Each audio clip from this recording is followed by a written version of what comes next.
everyone, welcome back to our podcast Beyond the Mirror. We're your hosts, Grace and Yohanna, and today's episode is about something important, understanding bulimia and how we can support ourselves and others. Before we start, we want to say this episode talks about eating disorders. We won't go into graphic or harmful details, but if this topic feels heavy for you, it's totally okay to pause and talk to someone you trust. Today we're discussing bulimia nervosa, a serious and potentially life-threatening eating disorder that affects hundreds and thousands and possibly millions of people in the United States.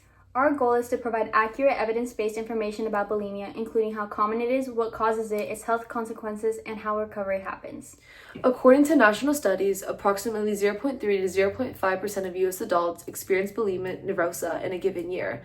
Lifetime prevalence estimates suggest about 1 to 2% of women and 0.1 through 0.5% of men will develop bulimia at some point. While those percentages may sound small, in a country the size of the United States, that translates to hundreds of thousands to over 1 million individuals affected during their lifetime. Bulimia most commonly develops during adolescence and young adulthood, making it especially relevant for high school and college students. So what is bulimia nervosa? Bulimia nervosa is classified in the DSM-5 as a feeding and eating disorder. It is characterized by recurrent episodes of binge eating, a sense of lack of control during these episodes, repeated behaviors intended to prevent weight gain, most commonly by purging. To meet diagnostic criteria, these behaviors typically occur at least once a week for 3 months.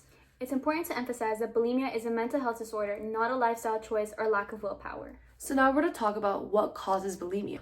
Research shows that bulimia develops from a combination of 1. Biological factors, genetic predisposition, brain chemistry differences involving serotonin and dopamine, family history of eating disorders. 2. Psychological factors, low self-esteem, perfectionism, anxiety, and depression. And 3. Environmental and social factors, emphasizing thinness on social media, comparison, weight-based bullying trauma, or adverse childhood experiences. Adolescence is already a time of identity formation and body changes, which increases vulnerability. Bulimia can affect nearly every system in the body.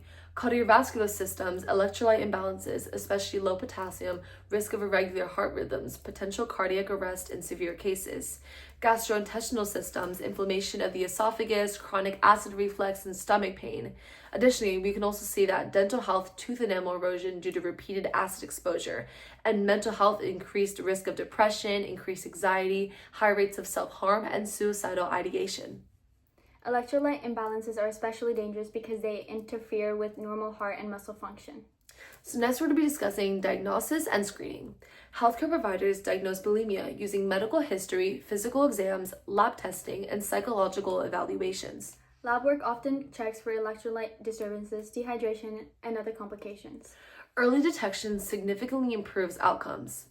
Now we're going to talk about treatment options. Evidence-based treatment often includes cognitive behavioral therapy, CBT, considered the gold standard treatment, family-based therapy for adolescents, nutritional counseling, medical monitoring, and selective serotonin reuptake inhibitors, SSRIs, such as fluoxetine. With proper treatment, recovery rates improve substantially.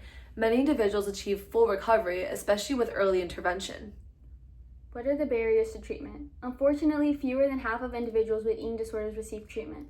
Common barriers include stigma, lack of awareness, cost of care, and fear or denial. So, what's the role of host students? As future healthcare professionals, we can promote evidence-based education, reduce stigma, encourage early screening, and advocate for mental health resources in schools. Compassion and professionalism are essential when addressing eating disorders. What are your resources? In the United States, the National Eating Disorder Association provides confidential screening tools, education, and treatment referrals. Early intervention can prevent long-term complications and save lives. Bulimia nervosa is a complex condition influenced by biological, psychological, and social factors. It is serious, it is treatable, and recovery is possible. Through education, advocacy, and compassion, we can make a difference in the lives of those affected. Thank you guys for tuning into our podcast. Make sure again to follow our TikTok, our Instagram, making sure that we post every Tuesdays and our podcasts come out every Sunday. In our next episode, we will have a guest speaker who talks about his personal story with bulimia. We really hope with this story that you guys are able to understand that you're not alone in this battle and other people have gone and have overcome these struggles.